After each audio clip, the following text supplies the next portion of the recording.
ગાદી કરી બરાબર, અને એમ કહે કે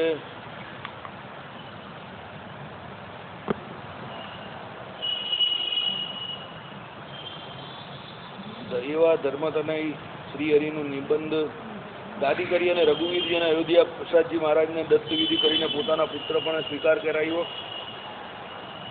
અને એક સરખો વિભાગ કર્યો ભરતખંડનો.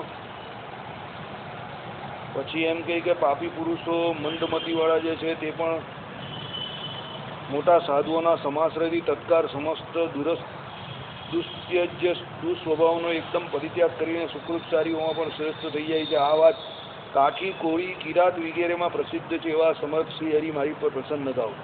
એટલે મહારાજ અહીંયા જ્યારે સૌરાષ્ટ્રમાં આવ્યા ત્યારે કાઠીઓ, કોરીઓ ને આ બધા એમ કે જે લૂંટપાટ મચાવતા હતા, ગામો લૂંટી નાખતા હતા, ઘણા બધી હિંસા કરતા હતા.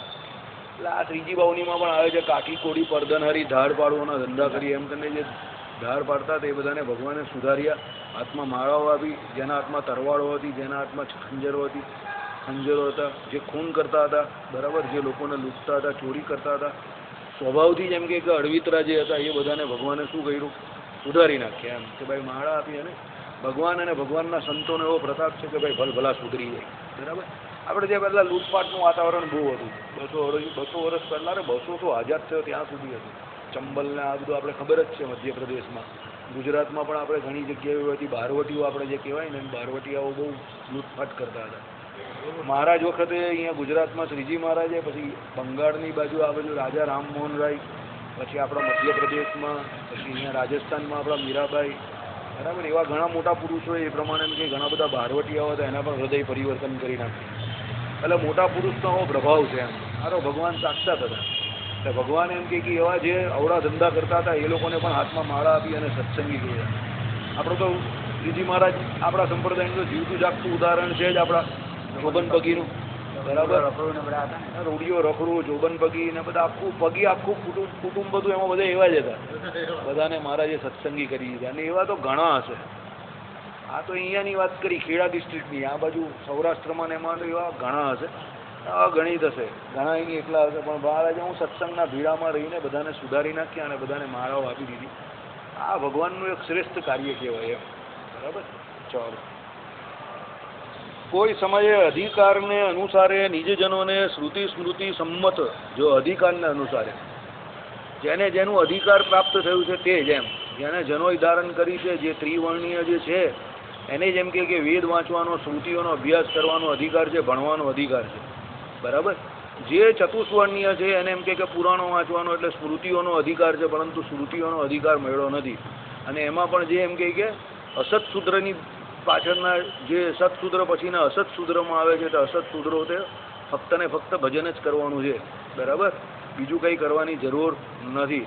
એટલે અધિકાર મુજબ મહારાજે જે અહીંયા કહ્યું એ પ્રમાણે શ્રુતિ સ્મૃતિ સંમત સ્વધર્મનો ભગવત ભક્તિએ સહિત નિશ્ચયથી સદબોધ આપીને, જેને જે પ્રમાણે અધિકાર હતો એ પ્રમાણે ભગવાને એ લોકોને બધાને સદબોધ આપ્યો બરાબર. અને તેવી જ રીતે અનુષ્ઠાન કરાવતા પોતે પરમેશ્વર હોવાથી વિધિવશ્ય નથી, તથાપી ભક્ત લોકોને શીખવવા સારું સ્વઉચિત સ્વધર્મનું અનુષ્ઠાન કરનારા એવા શ્રીહરિ મારી ઉપર પ્રસન્ન થાવ. એટલે ટૂંકમાં કહેવાનો સાર, પોતે તો ભગવાન પુરુષોત્તમ નારાયણ છે, તો પણ ભગવાને એમ કહે કે શું અહીંયા મનુષ્ય ચરિત્ર કરતા હતા, એટલે વિધિ નિષેધ જે હતા તેનું ભગવાન સંપૂર્ણપણે પાલન કરતા હતા. અને પોતે એમ કહે કે સ્વધર્મ પોતાનો જે છે એનો પણ જરા પણ ત્યાગ કર્યા વગર એનું અનુષ્ઠાન કરતા હતા. એટલે સ્વધર્મની અંદર વર્તનારા હતા એ ભગવાન. અને એનાથી એમ કે બીજા લોકો પણ સ્વધર્મમાં વર્તે, એ સ્વધર્મનો જે ભગવાન સદબોધ આપતા હતા એ ભગવાન એમ કે મારી ઉપર પ્રસન્ન થાવ. કોઈ સમયમાં ધર્મ પ્રવર્તન માટે જે પોતાનું અવતરણ છે તેને પ્રત્યક્ષ કરાવવા પૃથ્વી ઉપર શુદ્ધ એટલે પ્રાણી પીડાએ રહિત વિષ્ણુ યાગ, અન્નસત્ર આદિક ઇષ્ટ કર્મ કરનારા ભગવાન શું શુદ્ધ એટલે પ્રાણી પીડાએ રહિત એટલે હિંસાએ રહિત એવા વિષ્ણુ યાગ કરાવતા હતા બરાબર. પછી શું કહ્યું? અન્નસત્ર ખોલાવતા હતા, આદિક ઇષ્ટ કર્મ. મેં તમને કહું ને, આ ભગવાનના બે મુખ્ય કામ હતા: યજ્ઞ કરાવવા, બ્રાહ્મણોને જમાડવા, અને સદાવ્રત ખોલાવવા. સદાવ્રત કરવાનું દરેક જગ્યા પર સત્સંગી જીવનમાં લખેલું જ છે, આ અન્નસત્ર કરાવવાનું. એટલે અન્નસત્ર કરાવવાથી બહુ મોટા પુણ્યની પ્રાપ્તિ થાય છે. એટલે જેની કેપેસિટી હોય એ બધાએ નાના મોટા અંશે કંઈ પણ રીતે અન્નદાન કરવું, અન્નસત્ર કરાવવું. અને જેની પાસે રૂપિયા નહીં હોય અને જેના લૌકિક કોન્ટેક્ટ વધારે હોય, સંપર્ક જનસંપર્કવાળા જે વધારે હોય એને શું છે, પબ્લિક પાસે પૈસા ભેગા કરાવીને કોઈ એવું ટ્રસ્ટ કે એવું ઊભું કરવું, એમાં એવા માણસોને રોકવા સારા ઈમાનદાર કે જેના દ્વારા અન્ન સત્રની પ્રવૃત્તિ આમ જ ચાલે, બરાબર, સદાવ્રતની ફ્રી ઓફ ચાર્જ લોકોને જમવાનું મળે. આનાથી શું થાય કે લૂંટફાટ તો થોડી રોકાઈ જ છે, પણ બીજો એક ફાયદો એ પણ થાય, જે કોઈ હરિભક્તો હોય, નાના માણસ હોય, એને બે ટાઈમ જમવાનું મળી જાય તો હું શાંતિથી ભજન પણ કરી શકે, બરાબર. આપણો પોતાનો એવો એક પ્રોજેક્ટ છે આવ્યો, અત્યારનો નહીં ભવિષ્યનો છે, એક અન્નસત્ર ખોલવું છે આપણે મંડળના નામ પર જ, કે જેમાં જે મંદિરમાં હરિભક્ત હોય, જેને ભજન કરવું હોય તો એટલીસ્ટ એક ટાઈમનું એને સવારનું બ્રાહ્મણનું જમવાનું મળી જાય. એટલે શું છે, બપોરે 12 વાગે આવીને જમી જાય અને શાંતિથી બેઠા બેઠા અહીંયા ભજન કરી શકે. જે વિદુર થયો હોય, જેના ઘરમાં કોઈ હોય નહીં, જેની સાર સંભાળ રાખવાવાળું જમાડવાવાળું કોઈ હોય નહીં, અને જેને ધર્મમાં રહેવું હોય, બહારનું ન ખાતા હોય, એના માટે આપણે એક એવી વ્યવસ્થા કરવી છે, આટલા વિસ્તારની અંદર જ કરવી છે. ઈચ્છા છે એટલે પૂરી થશે, બરાબર, ને ભગવાન કરશે જ તો, બરાબર. એટલે ઈચ્છા રાખો એટલે થાય જ, કારણ કે આ દરેક શાસ્ત્રોમાં મેં ખાસ કરીને આપણે ત્યાં જોયું કે મુક્તાનંદ સ્વામીના ચરિત્રથી માંડીને શ્રીજી મહારાજ જ્યાં જ્યાં પોતે ચરિત્ર કર્યા ત્યાં દરેક જગ્યા પર મહારાજા સદાવ્રત અન્ન સત્ર ખોલાવતા જ હતા. અને અત્યારની દ્રષ્ટિએ જોવા જાય, હા, એટલે જ ને કરવું છે મારે, 100% કરવું છે. એક અન્ન સત્ર વાળું તો કરવું જ છે. પહેલાં શરૂઆત નાના પાયા પર કરશું, કે આપણા 50-100 જે હરિભક્તો એના માટે કરશું. પછી જેમ જેમ જેમ આપણી પાસે ભંડોળ વધે અને આપણી જેમ ઓળખાણ વધે, લોકોને ખબર પડે, એટલે તેમ આપણે શું એનો ફાળ વધારશું. ધીમે ધીમે ગરીબો માટે ને એના માટે પણ સ્ટાર્ટ કરશું, પણ પહેલાં હરિભક્તો માટે તો કરવું જ છે, બરાબર. ધીમે રહીને કરીએ આપણે, વિચાર છે જ મારો આમાં. એટલે શું છે, આ ભગવાને જ વિચાર આપ્યો. મારો વિચાર એટલે કંઈ હું કંઈ ઘરેથી નહીં લાવ્યો, પણ આમાંથી વાંચીને જ મને પણ એવું લાગ્યું કે આ કામ એક કરવા જેવું છે. કારણ કે એવા ઘણા વૃદ્ધો હોય કે જેના ઘરવાળા ઓફ થઈ ગયા હોય, છોકરાઓ દૂર રહેતા હોય, છોકરાઓ ન રાખતો હોય, ભજન કરવું હોય તો પણ ખાવા પીવાની તકલીફ હોય, એટલે ઘરથી બહાર નીકળાતું નહીં હોય, આ બધી ઘણી બધી તકલીફ હોય. એટલે એના નિવારણ માટે એક સોલ્યુશન છે કે ભાઈ જો જમવાનું મળી જાય ને માણસને તો અડધી ચિંતા એની દૂર થઈ જાય, બરાબર. એટલે એવો વિચાર છે. હવે હરિ ભરશે આપણા કામમાં. ચાલો, આમ તો હરિનું જ કામ છે, એટલે આપણે કંઈ ટેન્શન લેવાની જરૂર નહીં એમાં. એટલે આને ઇષ્ટ કર્મ કહ્યું, બરાબર. પછી કોઈ સમયે વાવ્ય, કુવા, તળાવ, ધર્મશાળા, દેવ મંદિર વગેરે પૂર્ત કર્મ, આ બધા પૂર્ત કર્મ કહેવાય. 2 કામ કહેવાય, ઇષ્ટ પૂર્તિ. તમે પેલું સામે સત્સંગી જીવન વાંચતા હશો ને તો લખ્યું હશે એ રીતે ઘણી જગ્યા પર ઇષ્ટપૂર્ત નામના કાર્ય કરાવજો. આવું વાંચ્યું હશે તમે લોકોએ. તમને એમ કે ઈષ્ટ એટલે શું ને પૂર્તિ એટલે શું, બરાબર. બંને અલગ અલગ છે, ઈષ્ટ અને પૂર્ત, પણ બંનેનો જોઈન્ટ શબ્દ ઇષ્ટપૂર્તિ. નહીં તો કોઈ જગ્યા પર ઈષ્ટાપૂર્તિ એવું લખ્યું હોય, બરાબર. એટલે એનો અર્થ અહીંયા સમજાવી દીધો. ઈષ્ટ એટલે શું, અન્ન સત્ર જે ખોલાવવા તે અને વિષ્ણુ યાગ કરાવે એ ઈષ્ટ માટે છે. ઈષ્ટ એટલે તમને તમારું રૂડું કરાય આપનારા. આ 2 બહુ મોટા કામ છે. તમે યજ્ઞ યાગાદી કરો એટલે ડાયરેક્ટ દેવતાઓને પહોંચે, અને વિષ્ણુ યાગ કરો ડાયરેક્ટ ભગવાન પ્રસન્ન થાય, બરાબર. અને કોઈને અન્ન જમાડો એટલે પણ શ્રીજી મહારાજે કહ્યું કે એની અંદર અંતર્યામી પડે, એ તૃપ્ત થયો એટલે એની અંદર રહેલા ભગવાન તૃપ્ત થઈ ગયા. કેશુ સ્વામી કાયમ જ કહે, ગરીબને તૃપ્ત કર્યો વાસુદેવ એટલે એની અંદર રહેલો ઠાકોર તૃપ્ત.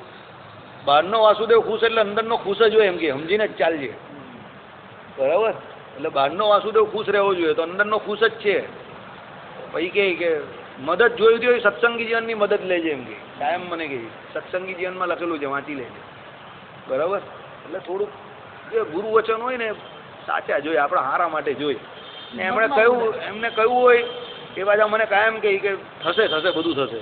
એ કહેતા હોય થાય જ, એટલે બહુ ઈચ્છા રાખવાની આપણે, થાય જ. તો ચાલો, ને આ વાવ્ય, કુવા આદિ જે તળાવ, પછી ધર્મશાળા, દેવ મંદિર, આ બધા પૂર્ત કર્મ છે, બરાબર. એટલે જ્યારે ઈષ્ટાપૂર્તિ નામના કર્મની વાત આવે ત્યારે આ 2 અલગ અલગ છે એમ, બરાબર. ઈષ્ટમાં શું, અન્ન સત્ર ખોલાવવા અને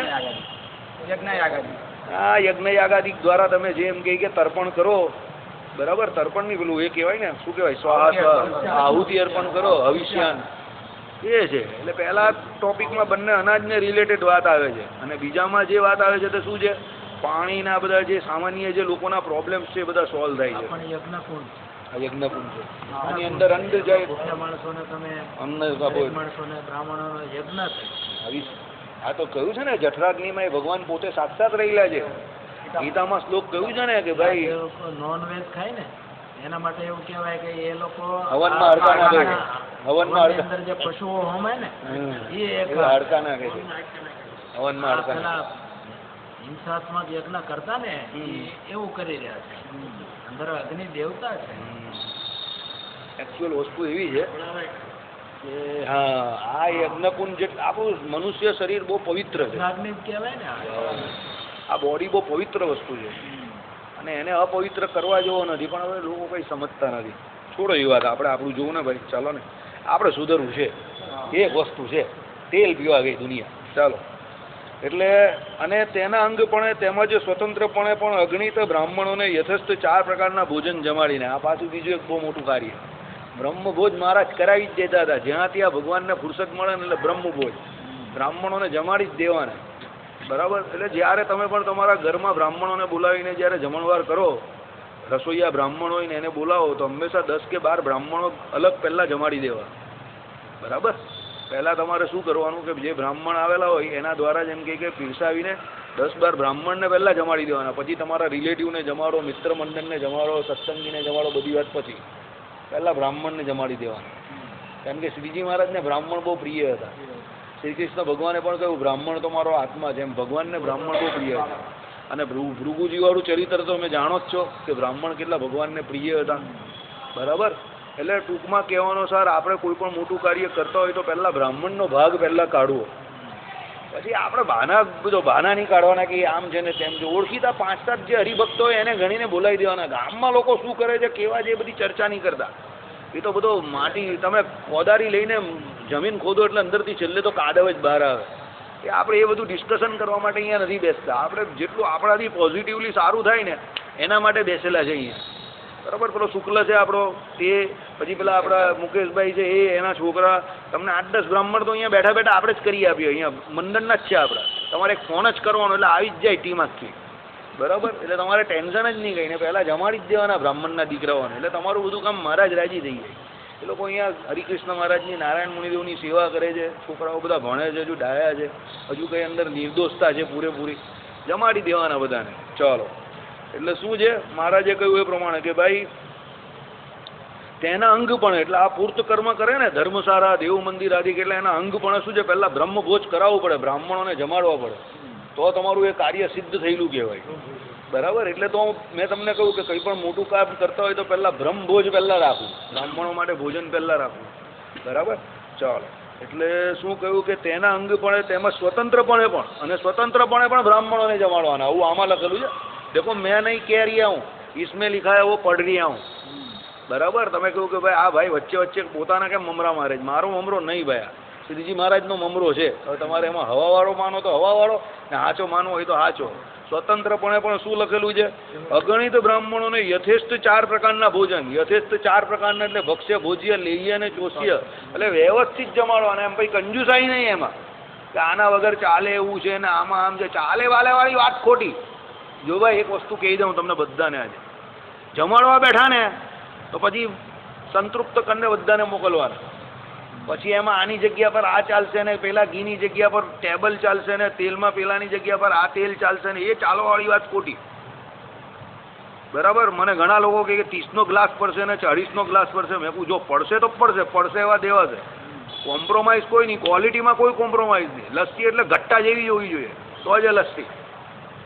પેલો પહેલી વખત મનીષ લાવેલો એ લસ્સી કહેતો હતો, પણ મને એમાં સંતોષ નહીં થયો. મેં કહું નહીં, આ તો છાશ કમ લસ્સી જ્યાદા નહીં, લસ્સી કમ છાશ જ્યાદા એવું લાગે. લસ્સી એટલે ઘટ્ટા જેવી જોઈએ તો જ લસ્સી કહેવાય, પંજાબી પટિયાલા, બરાબર. એમાં કોમ્પ્રોમાઇઝ નહીં. કરવા બેઠા તો પૂરું કરવાનું. તમને કોણ કહે છે કે મહિને 1 વાર કરો, 2 મહિને 1 વાર કરો ને, પણ કરો તો વ્યવસ્થિત કરો. જે ખાવા પીવાવાળા જે કોઈ હરિભક્તો છે, સત્સંગી છે, રાજી થઈને જોવા જોઈએ કે નહીં ભાઈ વસ્તુ સારી હતી, બરાબર. કેમ, તમે જેને જે કંઈ આપો છો અંતર્યામી પણ એમાં પરમાત્મા રહ્યા છે. એટલે તમે જે કંઈ પૈસામાં ચીટિંગ કરો કે કંઈ ક્વોલિટીમાં કોમ્પ્રોમાઇઝ કરો, એ બધું બધું ભગવાન બધું જાણે જ છે ભાઈ. એ બધું કોમ્પ્રોમાઇઝ કરવાની કંઈ જરૂર નહીં ભાઈ.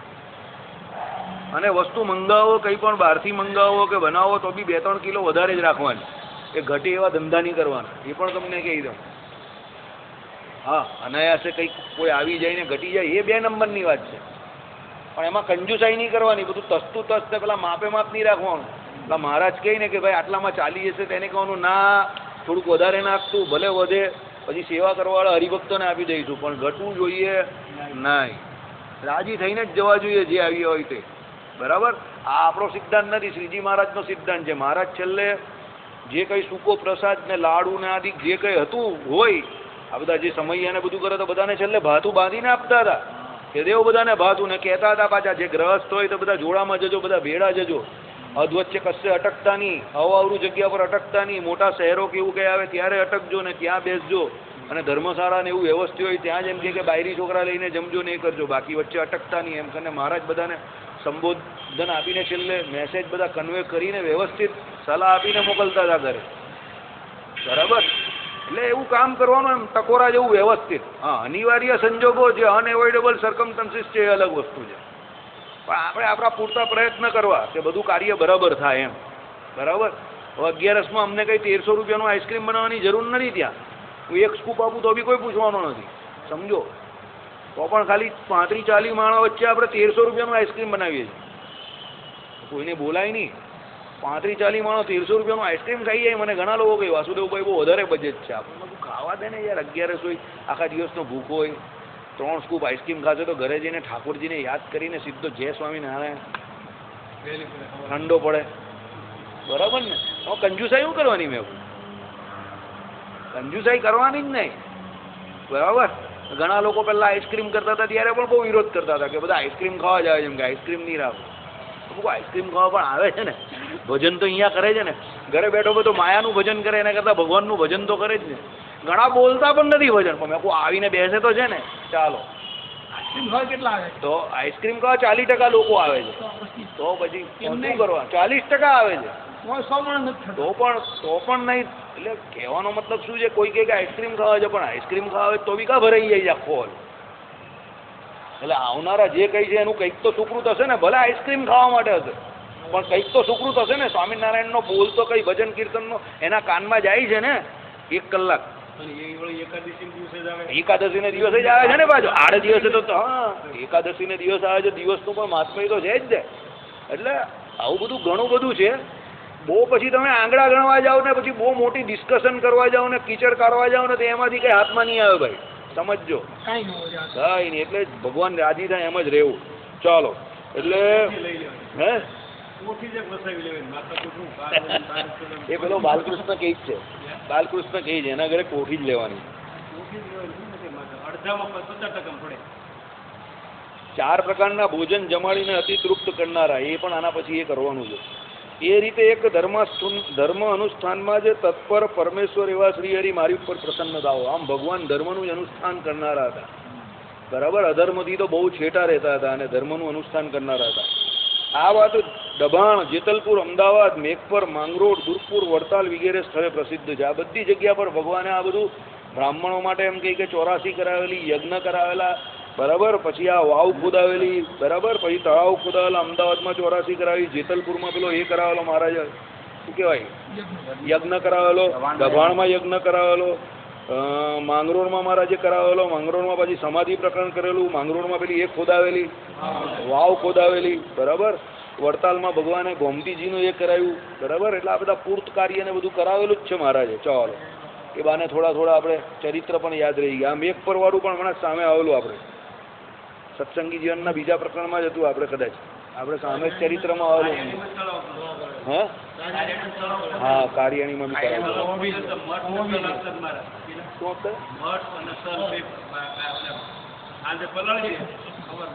કઈ નહીં એમને બોલવા દો ને. કોઈ એક બોલે તો મને સમજ પડે જાય. હા, સમજી ગયા. એટલે કામ કરનારા માણસોને ભગવાન જાતે રાત્રે જમાડતા હતા એમ. સાંજે 6 મણ મઠ પલાળી દીધું. હા, અને સવારે 6 મણ તલ ભેળે.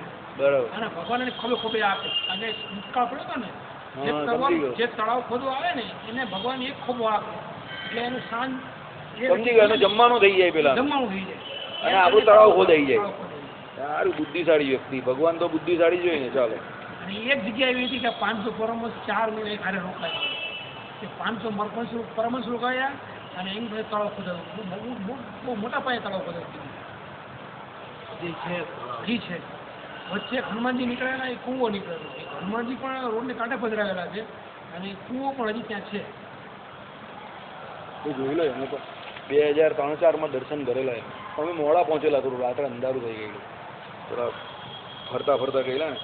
કોઈ સમયમાં રાત્રિએ સભામાં મુનિમંડળના મધ્યમાં વિરાજમાન થઈને અત્યંત ગૂઢ અર્થો, જો શું કહ્યું મહારાજે, રાત્રિએ ભગવાન ઘણી વખત રાત્રે સભા કરતા હતા, અડધી રાત્રે બોલાવતા હતા બધાને, મહારાજને ઊંઘ નહીં આવે ને એટલે બધાને બોલાવી દે, ચલો આવી આવો બધા સભામાં, બરાબર, બધાને બોલાવી દે. પછી શું કહ્યું, મુનિમંડળના મધ્યમાં વિરાજમાન અત્યંત ગૂઢ અર્થો, આ બધા શાસ્ત્રોના અત્યંત ગૂઢ અર્થ હોય ને તે કરુણાથી આશ્રિતોને જણાવવા માટે પોતે જ અતિશય સંશયવાળા કેટલાક કઠિન પ્રશ્નો પૂછીને જાણી જોઈને અઘરા અઘરા સવાલ પૂછે, બરાબર. આ ટ્રીક છે સમજાવવાની, આ એક ટ્રીક છે.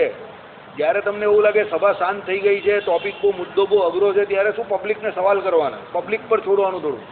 પબ્લિક જ્યારે તમારી વાત પર ધ્યાન નહીં આપતી હોય, સભા બહુ એકાકી થઈ જાય, સભા બહુ શાંત થઈ જાય, ત્યારે શું કરવાનું, સવાલ કરવાના. સવાલ કરો એટલે શું થાય, સામે સવાલ જવાબ થાય ને એટલે થોડુંક રોમાંચ આવી જાય. પેલા જે બેઠા હોય ઊંઘતા હોય એ લોકો પણ જાગી જાય કે આપણે સવાલ કરશે તો ઇજ્જતનો ફાલોડો થઈ જાય. એટલે પેલા ઊંઘતા હોય બેઠેલા હોય ખાલી બરાબર, એ બધા જાગૃત થઈ જાય એકદમ, બરાબર. એટલે રાત્રે બોલાવે એટલે અડધા તો પેલા તંદ્રા અવસ્થામાં હોય ને, એટલે એ બધાને મહારાજ શું અઘરા સવાલ પૂછે, બરાબર. ગોપાલજી એ પ્રમાણે હા ઊંઘ ઉડી જાય, ગુગરા અવસ્થા કહેવાય એને, બરાબર. ચાલો, એટલે શું છે કે એ બધા પોતે અતિશય સંશયવાળા, એટલે અઘરા સવાલ પૂછે. મહારાજે વચનામૃતમાં નહીં કરું અમુક જગ્યા પર, આચરણ કે અઘરા કઠણ સવાલ કરો, એમ કરીને કઠિન સવાલ કરો, વાંકડા સવાલ કરો, આવા બધા મહારાજ સવાલ કરતા હતા, બરાબર. પછી મહારાજ સવાલ એવા કરે ને ટાંટી અદ્ધર થઈ જાય બધા, પછી જવાબ પણ પોતે જ આપે. પ્રશ્ન પૂછીને તેનો કોઈથી પણ પ્રત્યુત્તર ન થાય, હવે કોણ જવાબ આપી શકે, એટલે ન થાય ત્યારે પ્રશ્નના પ્રત્યેક પદોને લઈને અનુક્રમથી જિજ્ઞાસુ અને સુબોધ થાય એવી રીતે ઉત્તર આપીને આશ્રિતો ઉપર અનુગ્રહ કરનારા એવા શ્રી હરિ આ ગ્રંથ રચવામાં મારું સારું મંગળ કરો, આ અર્થ વચનામૃતમાં પ્રસિદ્ધ છે. શું કરે ભગવાન, એક પદનું પછી એમ કે શું અર્થઘટન કરતા જાય, અને જે અઘરા જે કોઈ એમ કે સંશય હોય, પોતે જે સવાલ કર્યા હોય સવાલના જાતે જ જવાબ આપતા હતા. એક પદ લેવું. જ્યારે કોઈ વસ્તુ અઘરી લાગે તો યાર તમને જિંદગીમાં કોઈ પણ વસ્તુ અઘરી લાગે ને તો પહેલાં એને છૂટી પાડી દેવાની, આ સિદ્ધાંત છે. જ્યારે તમને પ્રોબ્લેમ્સ પણ ઘણા બધા બહુ ભેગા આમ નહીં કરવાના, બધું બહુ આમ ભેગું લાગે ને તો બધું છૂટું કરી દેવાનું. આખા દિવસમાં કામ હોય ને એને પણ બધા ચોપડી પર નાના અક્ષરે લખી દેવાના. બહુ બધું હોય તો તમને બહુ બધું લાગે તો બધું માથું બધું ભારી થઈ જાય. એક નાના અક્ષરે લખતા જાઓ ને, અને 10 વાગ્યાનું કામ ચાલુ કરો તો 1 વાગ્યા સુધીમાં તમારા 50-60% કામ પૂરા થઈ જાય, એટલે તમે બહુ રિલેક્સ થઈ જાય. બધું ભેગું નહીં કરવાનું. ઘણા લોકો તો પેલો ભેગું કરતા જ જાય, એટલે પછી રાત પડે સાંજ પડે એટલે ગાંડો થઈ જાય પેલો, બરાબર. તમારું રાત પડે ને સાંજ પડે ને ભલે 70 કે 80% જ કામ થાય ને, કંઈ ટેન્શન નહીં લેવાનું, એ તો બીજે દિવસે થઈ જાય. એમાં કંઈ ટેન્શન લેવા જેવું કંઈ નથી, તો બીજે દિવસે થઈ જાય, બરાબર. એટલે કહેવાનું મતલબ શું છે, અહીંયા મહારાજ શું કરતા હતા, અઘરું જોયું એને છૂટું પાડી દેતા હતા, ધીમે કરીને સમજાવતા હતા. એટલે એનાથી શું થાય, સામેવાળાને ખબર પડી જાય. આ ભૂમિ ઉપર યોગના યમ નિયમ આદિ નાનાવિધ ઉપાયોના અનુષ્ઠાનને નહીં કરનારો પામર પુરુષ પણ જેના જરા જોવા માત્રથી જ નિશ્ચય સંપૂર્ણ અષ્ટાંગ યોગના ફળરૂપ સંપ્રજ્ઞાત સમાધિની સિદ્ધિ એટલે સ્વતંત્રતાને પામે છે. સંપ્રજ્ઞાત એટલે શું, પોતે સમાધિમાં જાય અને પાછો આવી શકે એમ, બરાબર. એટલે એને સંપ્રભા એટલે શું, એને સંપ્રજ્ઞાત કહેવાય, બરાબર. એવી સિદ્ધિ સ્વતંત્રતાને પામે છે. આ અર્થ કારવાણી માંગરોળ આદિ સ્તરે પ્રસિદ્ધ છે, આપણે સામે જોયું એ પ્રમાણે. એવા પ્રભુ મહાસામર્થ્યવાળા શ્રી હરિ મારું સર્વ મંગળ કરો. એટલે ભગવાન શું કહેતા હતા કે ભાઈ યોગીઓ જે અષ્ટાંગ યોગ સિદ્ધ કરે પછી એને સમાધિ થાય, એવો નિયમ છે. પણ ભગવાન તો એમ કે અષ્ટાંગ યોગ કર્યા વગર જ જેની પર કૃપા કરે બધાને સમાધિ કરાવતા હતા, અને પાછા પેલા બધાને કેવા સિદ્ધ કરી દે સમાધિમાં, બરાબર. સંપ્રજ્ઞાત એટલે શું, સિદ્ધ કરી નાખે, સમાધિ સિદ્ધ પુરુષ થઈ જાય બોલો. ને વડતાલના પહેલા વચનામૃતમાં મહારાજે પેલું ચમત્કારિક ધ્યાન કહ્યું ને એ પ્રમાણે કે એનો થોડો જે નાસ્તિક ભાવ હોય તે પણ ચાલ્યો જાય. કેવી રીતે ચાલ્યો જાય કે 14 લોકનું બ્રહ્માંડ એને એકી સાથે સરંગ દેખાય, જેમ 14 માળની કોઈ હવેલી દેખાતી હોય ને એ પ્રમાણે. બહુ જબરું લખેલું છે અમદાવાદના પહેલા વચનામૃતમાં, કે આખું 14 લોકનું બ્રહ્માંડ એને એનું દર્શન થઈ જાય, અનંત કોટી બ્રહ્માંડના દર્શન થઈ જાય, બધું થઈ જાય, એવું આ ચમત્કારિક ધ્યાન છે. ને એના માટે નિયમ એક જ કયો, એકાંતિક ભક્ત હોવો જોઈએ ખાલી, બીજો કોઈ નિયમ નહીં. વિચાર કરો, મહારાજે ત્યાં ચોખ્ખું કહી દીધું કે એમાં કોઈ અષ્ટાંગ યોગ સિદ્ધ કરવાની પણ જરૂર નથી એ વચનામૃતમાં. ખાલી એકાંતિક ભક્ત હોવો જોઈએ, કન્ડિશન એક જ, એકાંતિક ભક્ત તમે હો ને તમે એ ધ્યાન કરવાની કોશિશ કરો એટલે તમને એ ધ્યાન થાય. ઘરે જઈને વાંચી લેજો અમદાવાદનું પહેલું વચનામૃત. હા, સૂર્ય અને ચંદ્ર, પહેલા જમણા હાથમાં સૂર્ય અને પછી ડાબા હાથમાં ચંદ્ર, પછી જમણું આંખ તપવા માંડે અને ડાબું આંખ ઠરવા માંડે, પછી બદલી નાખવાનું, પછી બંનેને હૃદયને વિશે ધારવાના, પછી એ બંનેને હૃદયને વિશે ધારો એટલે તમને જીવ જે છે એને વિશે દેખાય, એટલે તમને તમારા જીવનું જે સ્વરૂપ છે એ દેખાય, એને વિશે ભગવાનની મૂર્તિ ધારો એટલે બંને દેખાય, અને એ જીવને વિશે મૂર્તિ ધારો ત્યારે પછી તમને મૂર્તિનો સાક્ષાત્કાર થાય. એ વેળા અનંત કોટી બ્રહ્માંડમાં જે કોઈ ચમત્કારો છે, 14 લોકનું બ્રહ્માંડ છે, બધું જ દેખાવા માંડે. બરાબર, મેં આજે બરાબર ધ્યાનથી વાંચ્યું એ વચનામૃત, હું જરા બરાબર ધ્યાનથી વાંચવા દે. હું અત્યાર સુધી હા, હું અત્યાર સુધી બહુ ફ્રેન્કલી કહું તમને, બહુ ધ્યાનથી નહીં વાંચતો હતો. મેં કહું આપણે એવું ધ્યાન હમણાં કરવું નથી તો મેં કહું કરવાનું હોય કે નહીં કરવાનું હોય, જરા અહીંયા બરાબર જોવા દે. ચમત્કારિક કહું તો જરા ચમત્કાર તો જોઈએ ને, શું ચમત્કાર છે અંદર, બરાબર ધ્યાનથી વાંચ્યું તો યાદ રહી ગયું. બરાબર, એટલે કહેવાનો મતલબ શું છે કે ભગવાન પોતે એવા ચમત્કારી પરમાત્મા તત્વ જેવું છે કે અષ્ટાંગ યોગ વગર પણ તમને સમાધિ કરાવી દે. અને ધ્યાન પણ બીજું કંઈ નથી, ધ્યાન એ પરમાત્માની કૃપા જ છે, બીજું કંઈ નથી. આ જેમ પરમાત્મા નર રૂપે નારાયણ અહીંયા આવેલો હોય ને એ પરમાત્મા ફક્ત સંકલ્પ કરે ને સામેવાળાને કેવી સમાધિ થઈ જતી હતી અષ્ટાંગ યોગ પર, તેમ તમે ધ્યાન કરો એટલે અષ્ટાંગ યોગ ઉપર પરમાત્મા કૃપા કરે એટલે તમને બધું દેખાવા માટે, સમજો. પણ વસ્તુ પરિસ્થિતિ શું, શરત પેલી એકાંતિક ભક્ત હોવો જોઈએ. ભક્તને જ થાય, અભક્તથી કંઈ થતું નથી. એકાંતિક ભક્ત પાછા છેલ્લે કન્ડિશન લખેલી છે એક જ વાક્યથી, એકાંતિક એટલે ધર્મજ્ઞાન વૈરાગ્ય સહિત ભક્તિ કરનારો, નિશ્ચય પરિપૂર્ણ હોવો જોઈએ શ્રીજી મહારાજને, તો એનું કામ થાય. મહારાજ કે એનો થોડો થોડો નાસ્તિક ભાગ હોય એ પણ બધો ચાલ્યો જાય. બધું શાસ્ત્રમાં લખેલું તે સાચું છે એ બધું એને એમ લાગવા માંડે. પછી બેઠા બેઠા બધા સવાલ તમારા ચાલ્યા જાય, બધા જવાબ જ આવી જાય સીધા, સવાલ પૂછવાના જ નહીં રહી પછી કોઈ. ધ્યાન કરવા માંડો આપણે, બરાબર. કોઈ એકાદ તો એવી રીતે સિદ્ધ થઈ જાય આ સભામાં તો પછી મારે પણ ટેન્શન નહીં, કોઈ જગ્યા પર નહીં ખબર પડે તો ભાઈ ધ્યાન બંધ કરતો તું, ચાલતો ભાઈ પહોંચી જાય તો આ બ્રહ્માંડમાં શું છે ભાઈ, બધી ગરબડ ખબર નહીં પડતી, સમજાઈ દે જરા, બેઠા બેઠા પેલા ભાઈ સમજાઈ દે. ચાલો, એવી રીતે 18 શ્લોકથી ઈષ્ટદેવ શ્રી હરિના કેટલાક ચરિત્રોનો સંગ્રહ કરવા પૂર્વક સવિસ્તર મંગળ કરીને હવે શ્રી હરિના પ્રાદુર્ભાવનું નિમિત્ત કહેવાનો ઉપક્રમ કરતા પ્રથમ 11 શ્લોકથી હિમાલયનું વર્ણન કરે છે. એટલે પહેલા એમ કહે કે 18 શ્લોકથી આખા ભગવાનનું ચરિત્રનો સંગ્રહ કર્યો. હવે એ મંગળકારી છે બધા ચરિત્ર. હવે ભગવાનનો જે પ્રાદુર્ભાવ અહીંયા થયેલો એનું નિમિત્ત શું છે એની વાત કરે છે અને હવે હિમાલયનું વર્ણન કરશે. તો પ્રાદુર્ભાવને હિમાલય જોડે શું લેવા દેવા? કોઈને કંઈ અહીંયા લાઈટ ચપકે છે? ભગવાનના પ્રાદુર્ભાવને હિમાલય જોડે શું લેવા દેવા? અહીંયા હિમાલય કેમ લખ્યું ભાઈ? બોલ ભાઈ, બુદ્ધિ ચલાવ જરા. તો ભાઈ ભગવાનના પ્રાદુર્ભાવ નિમિત્ત એમ કે હિમાલયનું વર્ણન આવ્યું, તો ભગવાનના પ્રાદુર્ભાવને હિમાલય જોડે શું લેવા દેવા?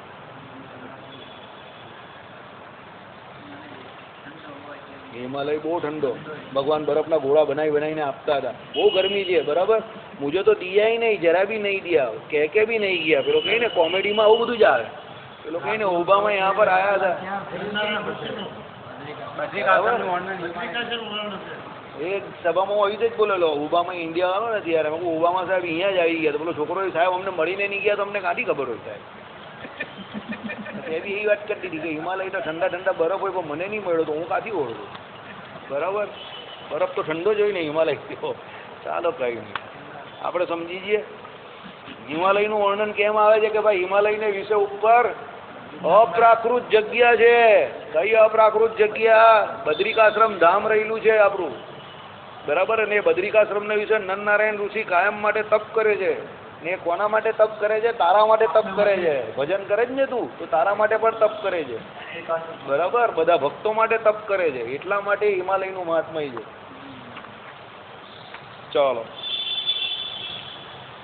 હવે આગળ જઈએ. ભૂતળ ઉપર ભારત ભૂમિમાં ઉત્તર દિશા તરફ, ઉત્તર દિશા બરાબર છે ને શાસ્ત્રોમાં લખ્યું પ્રમાણે. પાછો કોઈ અલગ અલગ નહીં કહેતું કોઈ કે ભાઈ મારા ઘરથી તો ઉત્તર દિશા નહીં થતી, એમ નહીં કહેતું કોઈ, બરાબર. ઉત્તર દિશા તરફ હિમાલય નામથી પ્રસિદ્ધ નગરાજ સર્વ પર્વતોની અપેક્ષાએ શ્રેષ્ઠ હોવાથી પર્વતો મેં હિમાલય હું. કયો યોગ છે? વિભૂતિ યોગ છે ભગવાનનો. પછી ઋષિઓ મેં કોણ હું? તો અબ્રી હું, એવું કેવું જ ને. સોબરી કહ્યું શું કહ્યું છે? સોબરી નહીં કહ્યું. ચાલો, એટલે નગરાજ સર્વ પર્વતોની અપેક્ષાએ શ્રેષ્ઠ હોવાથી પર્વત માત્રનો રાજા, બધા પર્વતોના રાજા કોણ છે? હિમાલય કયા છે, બરાબર. અને મહાન એટલે આકૃતિ યોગ અને ગુણ યોગથી મોટો પર્વત છે. મહાન કેમ? બે અર્થ કયા મહાનના? એક તો આકૃતિ એટલે એની આકૃતિ બહુ મોટી છે, એનો ઘેરાવો બહુ મોટો છે. બીજું શું કહ્યું? ગુણ યોગ. ગુણ યોગ એટલે એમાં ઘણી બધી એ રહેલી છે, જડીબુટ્ટીઓ રહેલી છે, બરાબર. એટલે એમ કે એને ગુણ પણ એના બહુ મોટા છે. હિમાદ્રીની શ્રેષ્ઠતા કેવી છે? પ્રસિદ્ધ છે, બરાબર. ભક્ત ચિંતામણીમાં આખું હિમાલયનું વર્ણન કરેલું છે. મહારાજ જયારે ગયેલા ને વન વિચરણ લીલા વખતે ત્યારે કરેલું છે. ભગવાન શંકર જેવા તો જેના જમાઈ છે, ભગવાન શંકર એના જમાઈ છે, કારણ કે પાર્વતીજી જયારે બીજા જન્મમાં હિમાલયને ત્યાં ઉતર્યા ત્યારે હિમાલય એમના પિતા, અને ભગવાન શંકર ત્યાં હિમાલય પર શું કૈલાસથી હિમાલય સુધી શું લઈને ગયેલા? જાન લઈને ગયેલા. બધા ભૂતાવળી તોડકીઓને લઈને ગયેલા, બરાબર. બધા કાળા કલુતરા બધા હતા, ભૂત ને બધા સાપોવાળા ને બધાને લઈને ગયેલા, બરાબર. ને પહેલા કોણ? વિષ્ણુ ભગવાન આગેવાનીમાં ગયા, બરાબર. એટલે પેલા બૈરવને ત્યાંના બધાને એવું આ વિષ્ણુ ભગવાન આજ લાગે છે એમ કે વરરાજા આજ છે, તો બધી હાર ને બધું લઈને આવી ગયા. વિષ્ણુ ભગવાન કે ભાઈ ઉભા રહો ભાઈ, બાજુમાં લક્ષ્મીજી હતા, જો ભાઈ હું તો પડનેલો માણસ છું, આયરા, બરાબર. લક્ષ્મીજી બતાવી દીધા આમ જ. પેલા લોકો કે આ વરરાજો મસ્ત હતો, ગોરો ગોરો, આ નથી તે કે કોણ? તે કે પાછળ છે. ને પછી તો શંકરજીનું ચરિત્ર તમે સાંભળો તો સાંભળવા જેવું હતું. પેલા બેભાન થઈ ગયા. ચાલો, એટલે બહુ જોરદાર છે રામાયણનું. હા, બધા બહુ બેભાન જ થઈ જાય ને કે મારી દીકરીને આને પરણાવવાની, બરાબર. એ તો થઈ જાય ને. કોઈ પણ માં હોય તો કોઈની પણ માં હોય તો થઈ જાય ને. માને તો એવું જોઈએ કે ભાઈ જમાઈ બહુ રૂડો રૂપાળો હોવો જોઈએ. તો ચાલો, એટલે શંકર જેવા તો જેના જમાઈ છે અને જેના શિખર કૈલાસાચળમાં શંકર નિરંતર નિવાસ કરીને રહે છે, જેના પુત્રી પાર્વતી છે, બરાબર. આવી ગયું ને. અને એમ કહે કે સંક્ષેપમાં ગુણયોગ કહે છે. હવે એનો ગુણયોગ કહે છે હિમાલયનો. જે પર્વતમાં રહેલી અનેક ગુફાઓ વિશાળ ઉન્નત ભવન હવેલીઓ જેવી જણાય છે. આવે છે ને શાંતિપાતની અંદર, ભક્ત ચિંતામણીમાં આવે છે શાંતિપાતની અંદર બહુ મોટી મોટી ગુફાઓ છે, અંદરથી બધી નદીઓ નીકળે છે અને બધું સામે પાણીએ મહારાજ કેટલા દિવસ સુધી અંદર ચાલેલા, બરાબર. હે, અંધારું હતું એમ કે સૂર્યનારાયણનો પ્રકાશ પણ નહીં હતો. હા, અંદરથી હા સંભળાય ને. ચાલો, ધન્ય છે બધું, ભગવાને જબરું જબરું બનાવેલું ને ભાઈ, કેવું પડે. એટલે શું છે? ગુફાઓ વિશાળ ઉન્નત ભવનો એટલે હવેલીઓ જેવી જણાય છે. ને જે પર્વત વિશાળ ઉન્નત રજત રાશિ જેવી અત્યાધિક શ્વેત કાંતિથી શોભે છે. રજત એટલે ખબર ને તમને? ચાંદી જેવી. એમને શ્વેત એકદમ દેખાય. અમે લોકો પહેલી વખત હિમાલય પર પહોંચ્યા તો બધા ગાંડા ગાંડા થઈ ગયેલા. હું ને અતુલ ને બધા અમે લોકો આખું મંડળ સહિત ગયા ને, તો પેલા જીપમાંથી ગયા ને આમ સામે બધું આમ ચાંદી જેવું બધું દેખાવા માંડ્યું. હા, પહોંચી ગયા. બરાબર. જીપમાંથી બધા ફોટા પાડતા હતા. પેલો ડ્રાઈવર કે ભાઈ શાંતિ રાખો, 9-10 દિવસ તમારે આજ જોવાનું, ફોટા પાડી પાડીને થાકી જશો. છેલ્લે એવું જ થયું, કોઈને કે ને ભાઈ ફોટો પાડતી મારે નહીં પાડવો તો બરાબર. ફોટા પાડી પાડીને થાકી ગયા બધા એંગલથી, બરાબર. પહેલાં નવું હોય તો બહુ સારું લાગે, પણ પછી આપણે એમ થાય કે ભાઈ અહીંયા એક તો ત્યાંનું પહાડનું પાણી આપણે બહુ જલ્દી ડાયજેસ્ટ થાય નહીં, બરાબર. અને બીજું ખાવા પીવાની તકલીફ તો ખરી જ આપણે, બરાબર. એટલે પછી તો આપણે એમ થઈ જાય કે ભાઈ હિમાલયને છોડીએ તો સારું, કારણ કે પર્વત ને પાણી એના સિવાય ત્રીજું કોઈ દેખાય જ નહીં તમને, ગમે ત્યાં જાઓ. પહેલાં સારું લાગે, પછી તો કંટાળી જાવ, થાકી જાવ. તપસ્વી માણસનું કામ છે ત્યાં. તપ કરવું હોય, એકલા રહેતા હોય તો સારું, બહુ જવાબદારી લઈને ત્યાં જવું નહીં. આ 4 ધામ ને બધે ગયા, બધે ગયા, બરાબર. બહુ નાના હતા ત્યારે, અમુક તો બહુ એટલે બહુ વધારે નાના હતા. એ લોકોને સાચવવા પડે એવા હતા. એક વખત તો ખાઈમાં એક જણ નીચે ચાલ્યો જતા અંધારામાં, પછી પેલા બૂમ પાડી કે ભાઈ નીચે કુછ હે નહીં, તું કહાં જા રહા હે. પછી અંદર આવી ગયો તો બચી ગયો, બાકી ભાઈ સવારે જેવું આટલી નીચે ખાય હતી નીચે તો, બરાબર. એટલે એવું થઈ જાય, ઘણી વખત થઈ જાય, ભૂલમાં મિસ્ટેક થઈ જાય. ચાલો, એટલે એવી શ્વેત કાંતિથી એમ કે શું હિમાલય શોભે છે. શ્રીપતિમ શ્રીધરમ સર્વદેવેશ્વરમ